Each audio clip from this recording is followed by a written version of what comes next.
नमस्कार, एनटिभी कोहलपुर समाचारमा स्वागत छ। म दुर्गा भट्ट। सुरुमा प्रमुख समाचार। नेपाल सरकार र विप्लव नेतृत्वको नेपाल कम्युनिस्ट पार्टी बीच वार्ताको तयारी, दुवै पक्षद्वारा वार्ता टोली गठन।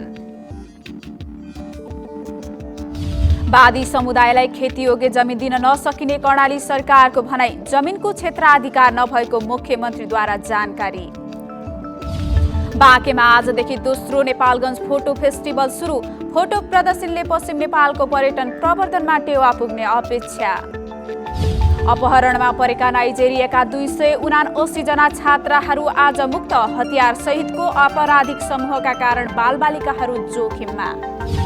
र भैरहवामा जारी रूपन्देही सुपर लिग क्रिकेट अन्तर्गत आज जीआर क्लबको जित, 7 विकेटले देवदह क्रिकेट युनिट पराजित।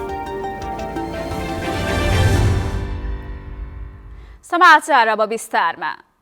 नेपाल सरकार र नेत्रविक्रम चन्द विप्लव नेतृत्वको नेपाल कम्युनिस्ट पार्टी बीच वार्ताको प्रक्रिया सुरु भएको छ। सरकारले नेत्रविक्रम चन्द समूहसँग वार्ताका लागि 2 सदस्यीय वार्ता टोली गठन गरेको छ। गृहमन्त्री रामबहादुर थापाको नेतृत्वमा चन्द समूहसँग वार्ताका लागि टोली गठन गरिएको सरकारका प्रवक्ता समेत रहनुभएका सञ्चार तथा सूचना प्रविधि मन्त्री पार्वत गुरुङले बताउनुभयो। समितिमा प्रधानमन्त्री केपी शर्मा ओलीका परराष्ट्र मामिला सल्लाहकार राजन भट्टराई सदस्य रहनु भएको छ। विप्लव समूहको तर्फबाट पनि प्रवक्ता खड्गबहादुर विश्वकर्मा प्रकाण्डको संयोजकत्वमा 2 सदस्यीय वार्ता टोली गठन भएको पार्टीका महासचिव विप्लवले जानकारी गर्नुभएको विज्ञप्तिमा जनाइएको छ। वार्ता टोलीमा पार्टीका केन्द्रीय सदस्य दीपक सदस्य रहनु भएको छ। हतियार मुद्दा लगायतका विषय वार्ताबाटै टुङ्गो लाग्ने सरकारले अपेक्षा गरेको छ। यसअघि चन्द समूहले फागुन 8 गते विज्ञप्ति निकालेर सहज वातावरण बनेमा आफ्नो पार्टी नेकपा सरकारसँग वार्ताका लागि सकारात्मक रहेको बताइएको छ। सरकारले चन्द नेतृत्वको नेकपामाथि 2075 फागुन 28 मा प्रतिबन्ध लगाउने निर्णय गरेको थियो। खेतीयोग्य जमिनको माग गर्दै सुर्खेतमा आन्दोलनरत वादी समुदायको जमिन सम्बन्धी माग प्रदेश सरकारले पूरा गर्न नसक्ने जानकारी दिएको छ। कर्णाली प्रदेशको मुख्यमन्त्री कार्यालय अगाडि धरनामा बसिरहेका उनीहरूका अन्य माग पूरा गर्न सकिने तर जमिनको क्षेत्राधिकार प्रदेशसँग नभएकाले पूरा गर्न नसक्ने सरकारको भनाइ छ। 8 दिनदेखि मुख्यमन्त्री तथा मन्त्री परिषदको कार्यालय अघि वादी समुदाय धरनामा बसेका छन्। खेती गर्ने जमिनको व्यवस्था गरिदिनु पर्ने, व्यवसाय गर्ने र सिपमूलक रोजगारीको व्यवस्था मिलाइदिनु पर्ने लगायतका माग राख्दै उनीहरू खुल्ला चौरमा धरना दिएर रात बिताउन बाध्य छन्। 2 दिन यता आन्दोलन थप सरकार नाराबाजी गर्दै आएका छन्, तर सरकारले वादी समुदायले उठान गरेको जमिन सम्बन्धी माग पूरा गर्न नसक्ने स्पष्ट पारेको छ। वादी समुदायका अब त्यसको अगुवाई गर्ने जो जति थिए साथीहरू, उहाँहरूलाई मैले बोलाएर छलफल मैले गरेँ र तपाईँहरूको के हुन् चाहिँ इस्युहरू माग के हुन् ल भन्नुहोस् भनेर भन्दा उहाँहरूको मुख्य माग भनेको भूमि सम्बन्धी रहेछ, जमिन चाहियो भन्ने कुरा उहाँले गर्नुभयो। र त्यसपछि अब त्यो जमिन अहिले प्रदेश सरकारले उपलब्ध गराउन सक्दैन। त्यो प्रदेश सरकारको चाहिँ अहिले अब मातात पनि छैन भूमि सम्बन्धी। अहिले 3वटा सरकार चाहिँ छन्। 3वटा सरकारका आफ्नो तपाईँको क्षेत्राधिकार चाहिँ छ। आफ्नो क्षेत्राधिकारभित्र सरकारहरूले काम गर्ने हो। भूमि बाहेकको अन्य काम चाहिँ प्रदेश सरकार चाहिँ गर्न सक्छ। यसका लागि कुनै समस्या छैन। तपाईँले घर बनाइदिनु पर्यो, हामी घर बनाइदिन्छौँ। स्कुलको कुरा होला, हामीले शिक्षाको स्वास्थ्यको कुराहरू चाहिँ होलान्। त्यसपछि अब आर्थिक स्रोत वृद्धि गर्ने क्षेत्रमा लगानी गर्ने कुरा चाहिँ होला। यसका बारेमा प्रदेश सरकारले चाहिँ लगानी गर्छ। यसका लागि तपाईँहरू ढुक्काउनुहोस्, हामी गर्छौँ। र जुन तपाईँको मुख्य एजेन्डा भूमि छ, जमिन छ, जमिनका बारेमा तत्काल चाहिँ अहिले प्रदेश सरकार चाहेर पनि त्यो तपाईँहरूको माग सम्बोधन गर्न सक्दैन। यसअघि मुख्यमन्त्रीसँग वादी अगुवाहरूले वार्ता गरेका थिए। वार्ताका क्रममा मुख्यमन्त्रीले आय आर्जनका अन्य कार्यक्रमहरू सञ्चालन गर्नमा सरकारले सहयोग गर्ने र जमिनको क्षेत्राधिकार प्रदेशसँग नभएकाले घर फर्कन आग्रह गर्नुभएको थियो। तर वादी समुदायले खेतीयोग्य जमिनको व्यवस्था नहुँदैसम्म आफूहरू नफर्किने अडान लिएर धरनामा बसिरहेका छन्। सांगठनिक रूपमा चाहिँ प्रदेश तपाईँको सङ्घ र स्थानीय तहको जब यिनीहरू कोर्डिनेसन भएर वादीको छुट्टै किसिमको एउटा प्याकेज ल्याएर व्यवस्था हुँदैन तबसम्म हाम्रो आन्दोलन चाहिँ जारी। यो चाहिँ कम आन्दोलन हो। अबका दिनहरूमा कडा रूपमा र अर्को तरिकाको चाहिँ हाम्रो आन्दोलन चाहिँ सुरु हुन्छ। सुर्खेत, दैलेख, कालीकोट र जाजरकोट लगायतका जिल्लाबाट वादी समुदाय आन्दोलन गर्न सुर्खेत आएका हुन्। सरकारले वादी समुदायका लागि यसअघि विभिन्न जिल्लामा आवास बनाइदिएको थियो। ज्याला मजदुरी गरेर छाक टार्ने यो समुदाय कोरोना महामारीले बिचल्लीमा परेपछि खेतीयोग्य जमिनको माग अघि सारेको हो। सुशील खड्का, नेपाल टेलिभिजन, कर्णाली प्रदेश, सुर्खेत। बर्दिया पर्यटनका दृष्टिकोणले थुप्रै सम्भावना रहेको जिल्ला भए पनि प्रचार प्रसारको अभावका कारण अझै सोचे जति पर्यटक भित्रिन सकेका छैनन्। पछिल्लो समय नाटा बाकेले बर्दियाको पर्यटन प्रवर्धनमा चासो दिएको छ। बर्दिया जिल्ला पश्चिम नेपालको प्रमुख पर्यटकीय गन्तव्य हो। पर्यटनका दृष्टिकोणले थुप्रै सम्भावना रहेको बर्दिया जिल्लामा प्रचार प्रसारको अभावका कारण अझै सोचे जति पर्यटक भित्रिन सकेका छैनन्। बर्दिया राष्ट्रिय निकुञ्जमा प्राय बाघ हेर्न पर्यटकहरू आउने गर्दछन्। पछिल्लो समय नाटा बाँकेले बर्दियाको पर्यटन प्रवर्धनमा चासो गरेको छ। टुर्दी ठाकुरद्वारा साइक्लिङ यात्राबाट बर्दियाको पर्यटन प्रवर्धनको अभियान थालेको नाटा बाँकेले पोखरा नेपालगञ्ज चार्टर उडान समेत थालेको छ। पोखरा आउने पर्यटकलाई बर्दिया भित्र्याउन पोखरा नेपालगञ्ज उडान भर्नुपर्ने माग पर्यटन व्यवसायीहरूले वर्षौंदेखि गर्दै आएका थिए। उक्त कार्यको समेत नाटा बाँकेले अगुवाई गरेको हो। पोखरा नेपालगञ्ज उडानसँगै नाटा बाँकेले नेपालगञ्ज ठाकुरद्वारा पर्यटकीय बस समेत सञ्चालन गरेको छ। नेपालगञ्ज पोखरा नियमित उडान र नेपालगञ्ज ठाकुरद्वारा पर्यटकीय बस सञ्चालनको सम्भावना भएको हुँदा उक्त कार्यको नियमितताका लागि बर्दियाका पर्यटन व्यवसायीहरूको साथ र सहयोग रहने पर्या पर्यटन विकास मञ्चका अध्यक्ष कृष्ण भट्टराईले बताउनुभयो। उतैबाट आएका मान्छे यहाँ आएर त्यही मान्छेको जाने भएको भने हामी दुवैको प्रयासले उताका मान्छे कसरी यता ल्याउने भनेर संयुक्त रूपमा हामी अगाडि बढ्यौँ भने तिनै मान्छेहरू बस चल्ने। यसर्थ यो कुरालाई पनि हामीले गरौँ, अगाडि बढौँ, सकिन्छ भन्ने हो। सञ्चारकर्मी र पर्यटन व्यवसायी सहित पर्यटकीय बस लिएर बर्दिया आउनुभएका नाटा बाँकेका अध्यक्ष श्रीराम सिगदेलले बर्दियाको पर्यटन विकासमा पर्यटन व्यवसायीको चासो र चिन्ताले मात्र नपुग्ने भन्दै स्थानीय तहका सरकारहरू समेत सोही ढङ्गले लाग्नुपर्ने बताउनुभयो। अहिले पनि बस लिएर आइरहेका छौँ के ड्युटी पर्यटन व्यवसायीको मात्रै हो त बर्दियाको विकासमा? यहाँको स्थानीय सरकारको हुन सक्दैन खै त? हामीलाई पुस्टअप गर्ने कसले? हामीलाई साथ दिने कसले? बर्दिया जिल्ला धार्मिक एवं लोपोन्मुख वन्यजन्तु तथा प्राकृतिक स्रोत साधनका दृष्टिकोणले धनी भए पनि यहाँको प्रचार प्रसार नहुँदा ओझेलमा परेको हुँदा प्रचार प्रसारमा समेत ध्यान दिनुपर्ने पर्यटन व्यवसायीहरूले माग गरेका छन्। बर्दियाका पर्यटकीय क्षेत्रको प्रचार प्रसारमा पर्यटन व्यवसायी र स्थानीय सरकार योजना बनाएर लाग्न जरुरी छ। ढिल प्रकाश गौतम, नेपाल टेलिभिजन, ठाकुरद्वारा, बर्दिया।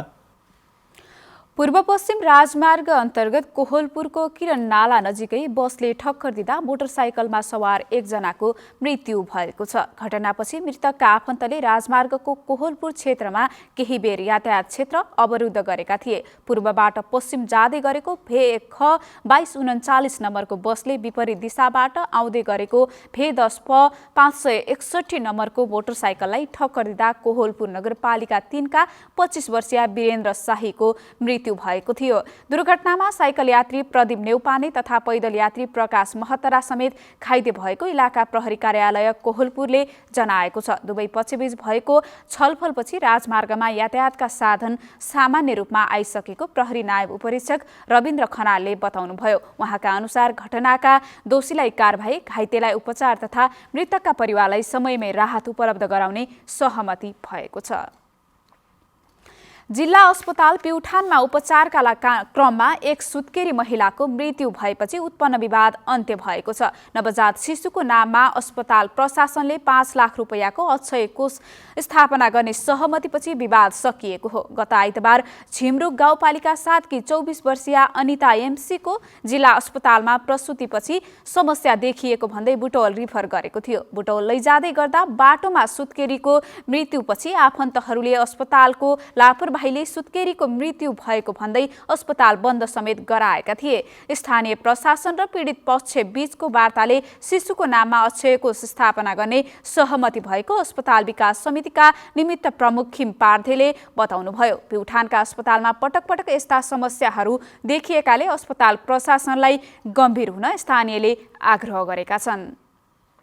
समाचारको क्रम जारी नै छ, अहिलेलाई एकैछिनको विश्राम।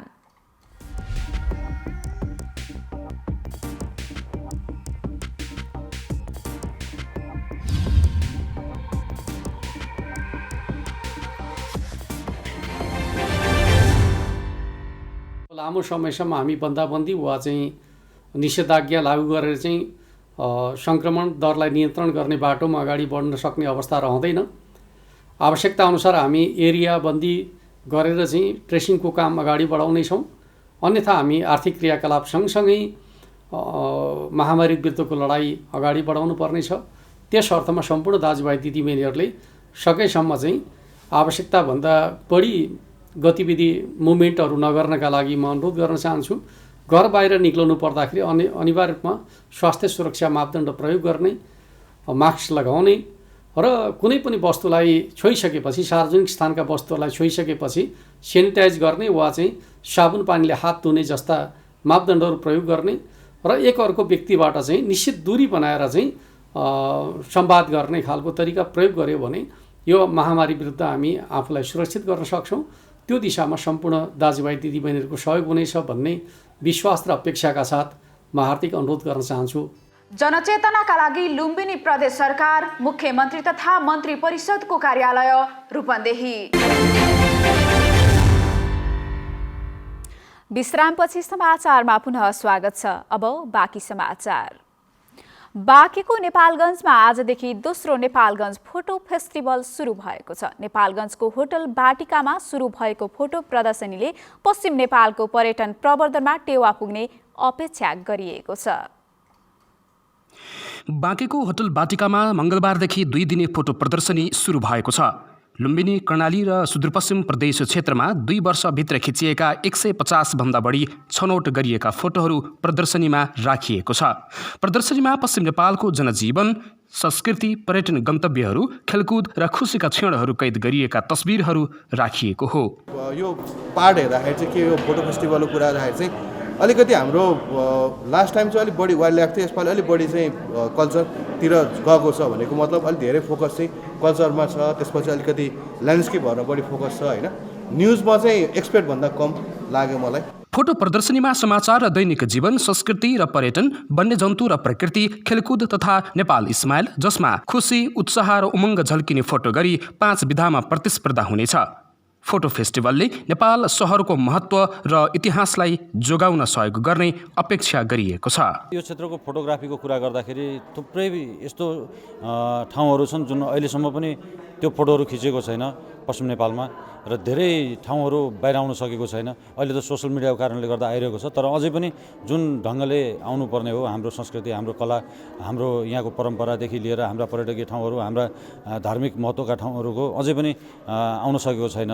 र अर्को कुरा के भने फोटोग्राफीमा पनि अहिले सोसल मिडियाले एउटा अत्याधुनिक मोबाइलहरू प्रयोग हुनाले चाहिँ क्रेज चाहिँ बढेको छ, तर फोटोग्राफीको स्तर चाहिँ अझै बढ्न सकेको छैन। यति सुन्दर देश र यति विविध देश, यति डिभर्स देशलाई हामीले यो डिभर्सिटीलाई जनताको माझमा लग्न पनि यस्ता कार्यक्रमहरू र यस्ता प्रदर्शनीहरूले सहयोग गर्छ। हरेक विधामा उत्कृष्ट एउटा फोटो पुरस्कृत हुनेछ। सबै विधाबाट सर्वोत्कृष्ट फोटोलाई वर्ष फोटो उपाधिसहित पुरस्कृत गरिनेछ। फोटो प्रदर्शनीले फोटो पत्रकारिता प्रतिको रुचि अभिवृद्धि गर्नुका साथै पर्यटन प्रवर्धनमा टेवा पुग्ने आयोजकले विश्वास लिएको छ। क्यामेरामा रूपेश बुढाथोकीको साथमा नवीन नेपाली, एनटिभी, कोहलपुर। बाँकेको नेपालगञ्ज स्थित होटल बाटिकामा सुरु भएको फोटो प्रदर्शनीमा पश्चिम नेपालको पर्यटन, संस्कृति, वन्यजन्तु, खेलकुद क्षेत्रका फोटोहरू प्रदर्शनीमा राखिएको छ। यस्ता कार्यक्रमहरूले पर्यटन प्रवर्धनमा कस्तो भूमिका खेल्छ भनेर केही व्यक्तिलाई सोधेका छौं। हेरौं उनीहरूको धारणा आजको आवाजमा।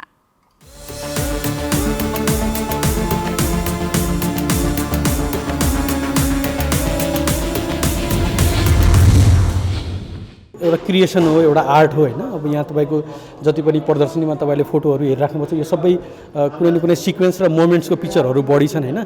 अब यो सब कस्तो भने एउटा तपाईँले हामी यहीँ बसी बसी पनि त्यो ठाउँ पुग्न पाउनु र त्यो ठाउँको सुन्दरता हेर्न पाउनु, अनि कतिमा तपाईँ यो फ्लावरहरूको हेर्न सक्नुहुन्छ, अनि तपाईँको बर्डहरूको छ, त्यो चाहिँ हामी रियल लाइफमा हतपतै देख्न दशौँको लाग्छ यदि हामीले त्यो मोमेन्ट्सहरू हेर्न चाह्यौँ भने। त्यो हामीले यो हेर्न पाउँदाखेरि अनि यो सुदूरपश्चिमको लागि पनि यसले टेवा पुऱ्याइरहेछ, धेरै टाइम टुरिज्म यस्तो ब्युटिफुल प्लेसहरू पनि रहेछ, यो पनि हामीले थाहा पाइरहेछौँ र यसले निश्चय नै हेल्प गर्छ सबैलाई। यो तस्बिरका माध्यमहरूले हामीले धेरै जनचेतना फैलाउन सक्छौँ, यसका प्रवर्धन भनौँ, संरक्षण भनौँ, आफ्नो पर्यटन क्षेत्रका जुन यो धरोहरहरू छ हाम्रो नेपालका, यो हिमाल पहाड तराईमा विभिन्न थरीका धरोहरहरू छ, त्यो धरोहरहरूलाई हामीले यसरी प्रदर्शनीको माध्यमबाट पनि प्रचार प्रसार गर्दा एकदम उपयुक्त लाग्छ मलाई।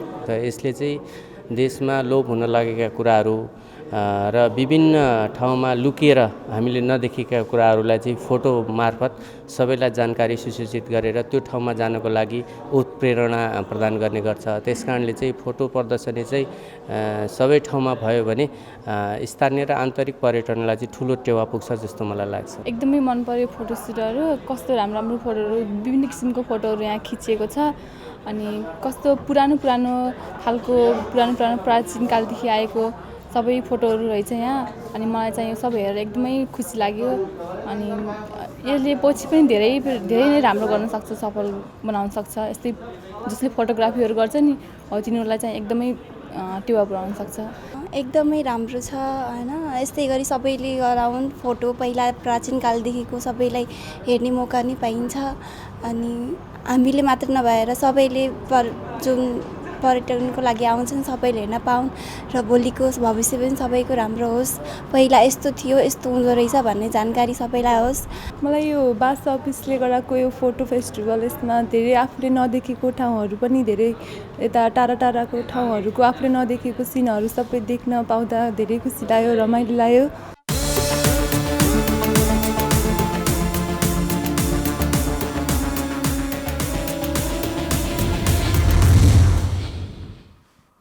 आगामी दिनमा 5G सेवा समेत दिने तयारीमा रहेको नेपाल टेलिकमले आफ्नो सेवा विस्तारसँगै गुणस्तरमा समेत सुधार गर्न जरुरी रहेको पश्चिम नवलपरासीका सेवाग्राहीले बताएका छन्। सेवा विस्तारमा टेलिकमको सक्रियता भए पनि सेवालाई गुणस्तर बनाउन सेवाग्राहीको सुझाव छ। नेपाल टेलिकमले उपलब्ध गराएको इन्टरनेट सेवाप्रति सेवाग्राहीहरूले आफूहरू अझै सन्तुष्टि नभएको बताएका छन्। उनीहरूले नेपाल टेलिकमले उपलब्ध गराएको इन्टरनेटमा अझै गुणस्तर कायम हुन जरुरी रहेको बताएका हुन्। नेपाल टेलिकमकै इन्टरनेट सेवा मार्फत जोडिएका छौँ। विगतको तुलनामा अहिले धेरै सुधार भएको छ। अब त्यसको क्षमता वृद्धि अझ हुँदै गए अझ राम्रो हुन्थ्यो। साह्रै गाह्रो छ, काम गर्न पाइएको छैन। दिनभरि आएर अन्तर्राष्ट्रिय बजारको तुलनामा नेपालको इन्टरनेट सेवा शुल्क निकै महँगो भए पनि त्यस अनुसारको इन्टरनेट सेवा प्रयोग गर्न नपाएका सेवाग्राहीहरूले नेपाल टेलिकमले आफ्नो सेवा अझै सुधार गर्न जरुरी रहेको बताएका छन्। मैले अहिले यो फाइल खोल्दैछु, यो फाइल खोल्नको लागि पनि अलिक टाइम लागिरहेछ। हामी विद्यार्थीहरूलाई ल्याबमा लगेर विभिन्न इन्टरनेटका विषयवस्तुहरू सिकाउने क्रममा यो झ्याट्ट खोलिदियो भने तोकिएको समयमा विषयवस्तुहरू प्रस्तुत गर्न विद्यार्थीहरूलाई बुझाउन अलिक सहज हुन्थ्यो। विगत वर्षमा भन्दा अहिलेको यो सुविधा अलिक सुधारोन्मुक्त छ, तर अपेक्षाकृत अझै पनि यसमा सुधार गर्नुपर्ने देखिएको छ। त्यसैगरी मोबाइल मार्फत इन्टरनेट सुविधा लिने सेवाग्राहीहरूले 2G, 3G हुँदै 4G सम्मको सेवा प्रदान गरेको नेपाल टेलिकमको सेवामा आफूहरू सन्तुष्ट नरहेको बताएका छन्। जुन अलिकति द्रुत गति हो, अलिकति फास्ट चल्ने, यसमा चाहिँ अलिकति ध्यान पुर्याउँदा धेरै राम्रो हुन्थ्यो। राम्रै चल्छ, कहिले चाहिँ चल्दैन। अब त्यस्तो कहिलेकाहीँ चाहिँ इम्पोर्टेन्ट काम भएको बेलामा चाहिँ अब त्यस्तो सर्भिस हुँदैन, अब म्यासेजहरू पनि सेन्ड नहुने अवस्था पनि हुन्छ। 4G कभरेज चाहिँ राम्रो छैन, तर 3Gमा चाहिँ इन्टरनेट कभरेज राम्रो छ, चल्छ। आगामी दिनमा 5G सेवा समेत दिने तयारीमा रहेको नेपाल टेलिकमले आफ्नो सेवाको स्तर विस्तारसँगै गुणस्तरीयतामा समेत सुधार गर्न जरुरी देखिन्छ। कुस्माकर ढकाल, लुम्बिनी प्रदेश, पश्चिम नवलपरासी। बाजुराको विभिन्न स्थानका बालबालिकाहरूमा गम्भीर प्रकारको कुपोषण देखा परेको छ। स्वामी कार्तिक खापर गाउँपालिका 1 मुक्तिकोटका एक बालकमा देखिएको गम्भीर प्रकारको कुपोषणको उपचार हुन सकेको छैन। रेली बिकको 2 महिनाको छोरा कुपोषणको चपेटामा परेको हो। रेलीको छोरा कुपोषणबाट ग्रसित भए पनि उपचार अभावमा छटपटिरहेको स्थानीयहरू बलबहादुर बिकले बताउनु भएको छ। आमालाई पनि कुपोषण भएकाले दूध नआउँदा बालक जोखिममा रहेको स्थानीयको भनाइ छ। रेलीको यो भन्दा पहिले कुपोषणका कारण 3 छोराछोरीको मृत्यु भइसकेको छ। रेलीका श्रीमान राम्रोसँग आँखा देख्न नसक्ने र आर्थिक अवस्था पनि निकै कमजोर भएकाले मागेर परिवार पालिरहेको रेलीले बताउनु भएको छ। रेलीले छोरालाई स्थानीय स्वास्थ्य चौकीमा उपचार गर्न लगे पनि त्यहाँ कुपोषित बच्चाको उपचार नहुने, लिटो नभएको भन्दै घर फर्काइएको थियो। मुक्तिकोट गाउँमा खाद्यान्न उत्पादन नहुने र खडेरीको चपेटामा पर्ने गरेको स्थानीयको भनाइ छ। समाचारको क्रम जारी नै छ, एकैछिनको विश्राम।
तपाई एनटिभी कोहलपुर हेर्दै हुनुहुन्छ। अब बाँकी समाचार।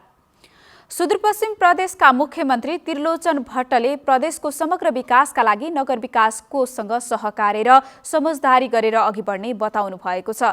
विगतका दिनमा योजना बिना गरिएका प्रयासले प्रतिफल दिन नसकेको बताउँदै मुख्यमन्त्री भट्टले कार्ययोजना बनाएर काम गर्न नगर विकास कोषलाई सुझाव दिनुभयो। नगर विकास कोषले धनगढीमा गरेको प्रदेश स्तरीय नगरपालिका वित्त तथा क्षमता विकास सम्बन्धी कार्यशालामा मुख्यमन्त्री भट्टले विकट र विकासमा पछाडि परेको क्षेत्रको विकासमा यस कोषले बढी प्राथमिकता दिनुपर्ने बताउनु भएको छ, जसले गर्दा विकासमा सन्तुलन आउने विश्वास मुख्यमन्त्री भट्टले व्यक्त गर्नुभयो। प्रदेश सरकारले स्थानीय र केन्द्र सरकारसँग संविधान अनुसार सहकारी, सहअस्तित्व र समझदारी गरेरै अघि बढिरहेको उहाँले बताउनु भएको छ।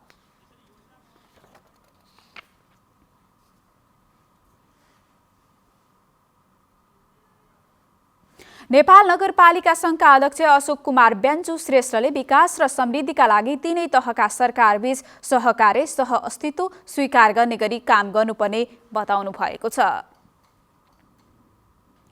डडेलधुरामा स्थानीय तहमा राष्ट्रिय परिचय पत्रका लागि विवरण दर्ता गर्ने काम सकिएको छ। पौष 2 गतेदेखि जिल्लाका स्थानीय तहमा राष्ट्रिय परिचय पत्रका लागि विवरण दर्ता गर्ने कार्य सुरु भएको थियो। 7वटै स्थानीय तहमा 63,406 जनाले राष्ट्रिय परिचय पत्रका लागि विवरण दर्ता गरेको डडेलधुराका सहायक प्रमुख जिल्ला अधिकारी बाबुराम अर्यालले बताउनुभयो। जिल्लाका स्थानीय तहबाट राष्ट्रिय परिचय लिनका लागि विवरण दर्ता गर्ने कार्य पौष 2 गतेदेखि सुरु भएको थियो। स्थानीय तहमा राष्ट्रिय परिचयका लागि विवरण भर्न सम्पन्न भएको भए पनि जिल्ला प्रशासन कार्यालयबाट भने नियमित रूपमा सञ्चालन रहेको जिल्ला प्रशासन कार्यालय डडेलधुराले जनाएको छ।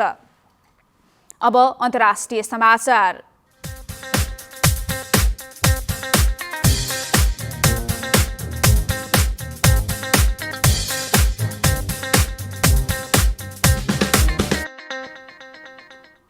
अपहरणमा परेका नाइजेरियाका छात्राहरू मुक्त भएका छन्। देशको उत्तरी क्षेत्रमा रहेको निजी विद्यालयबाट अपहरणमा परेका सबै 279 जना रिहा भएका हुन्। उनीहरूलाई सरकारी संरक्षणमा राखिएको सरकारी कार्यालयले बताएका छन्। नाइजेरियामा बालिका अपहरणका घटनाहरू लामो समयदेखि हुँदै आएका छन्। यसअघि सयौंको संख्यामा आएका बन्दुकधारीहरूले दुर्गम जान्गेबे गाउँमा रहेको एक माध्यमिक विद्यालयबाट 317 जना बालिका अपहरण गरेका थिए। भारी मात्रामा हात हतियार सहितका आपराधिक समूहले उत्तर पश्चिम र मध्य नाइजेरियामा हालैका वर्षहरूमा निकै उपद्रव मचाइरहेका छन्। मानिसहरूलाई फिरौतीका लागि अपहरण गर्ने, बलात्कार गर्ने तथा लुटपाट गर्ने गरेका छन्। नाइजेरियाको सेनाले यस क्षेत्रमा सन् 2016 देखि कारबाही गरिरहेको छ र सन् 2019 मा बन्दुकधारीहरूसँग शान्ति सम्झौता पनि गरिएको थियो, तर आक्रमणका घटना रोकिएका छैनन्। अध्ययन अनुसार विद्यालयमा सुरक्षा खतराका कारण अफ्रिकामा विद्यालय नजाने बालबालिकाको संख्या विश्वमै सबैभन्दा बढी छ। अब आर्थिक समाचार।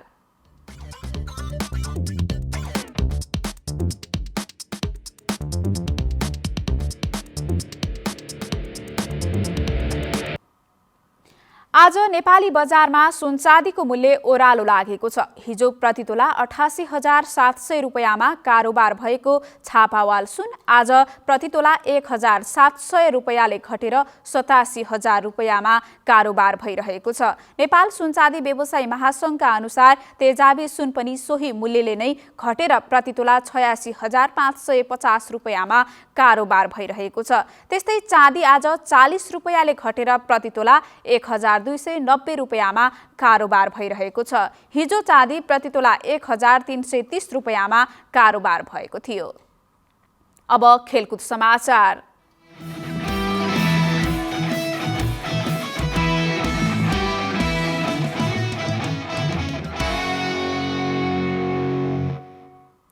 रूपन्देहीको भैरहवा स्थित सिद्धार्थ रङ्गशालामा जारी Nepal telecom Rupandehi super league cricket प्रतियोगिता अन्तर्गत आज भएको डिभिजन ए को खेलमा जीआर क्रिकेट क्लबले देवदह क्रिकेट युनिटलाई 7 विकेटले पराजित गरेको छ। टस जितेर ब्याटिङमा आएको देवदहले निर्धारित 50 ओभरमा 31.4 ओभरमा सबै विकेट गुमाई 112 रनको योगफल बनाएको थियो। जवाफी ब्याटिङ गरेको जीआरले 19.1 ओभरमा 3 विकेटको क्षतिमा 116 रन बनाउँदै जित निकाल्यो। भोलि डिभिजन ए का तिरुपति क्रिकेट क्लब र न्यू होराइजन क्रिकेट क्लब बीच प्रतिस्पर्धा हुनेछ। प्रतियोगिताको विजेता टिमले 80,000 रुपैयाँ र ट्रफी तथा उपविजेताले 40,000 रुपैयाँ र ट्रफी प्राप्त गर्नेछन्। अब मौसम।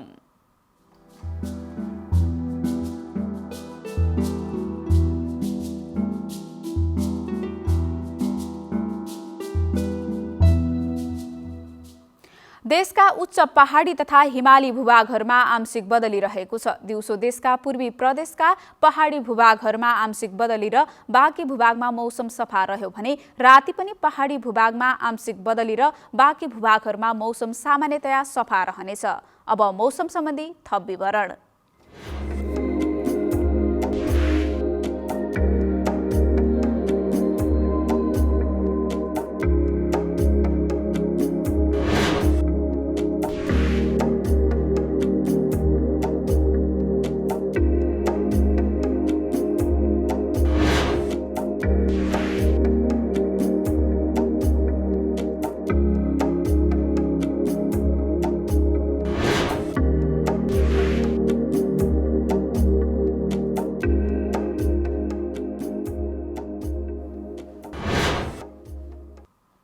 समाचारको अन्त्यमा प्रमुख समाचार पुनः एकपटक। नेपाल सरकार र विप्लव नेतृत्वको नेपाल कम्युनिस्ट पार्टी बीच वार्ताको तयारी, दुवै पक्षद्वारा वार्ता टोली गठन। वादी समुदायलाई खेतीयोग्य जमिन दिन नसकिने कर्णाली सरकारको भनाई, जमिनको क्षेत्राधिकार नभएको मुख्यमन्त्रीद्वारा जानकारी। बाँकेमा आजदेखि दोस्रो नेपालगञ्ज फोटो फेस्टिभल सुरु, फोटो प्रदर्शनले पश्चिम नेपालको पर्यटन प्रवर्तनमा टेवा पुग्ने अपेक्षा। अपहरणमा परेका नाइजेरियाका 279 जना छात्राहरू आज मुक्त, हतियार सहितको आपराधिक समूहका कारण बालबालिकाहरू जोखिममा। र भैर हवामा जारी रूपन्देही सुपर लिग क्रिकेट अन्तर्गत आज जीआर क्लबको जित, 7 विकेटले देवदह क्रिकेट युनिट पराजित। हवस् त अहिलेलाई समाचारको सिलसिला यति नै। बिदा दिनुहोस्। नमस्कार।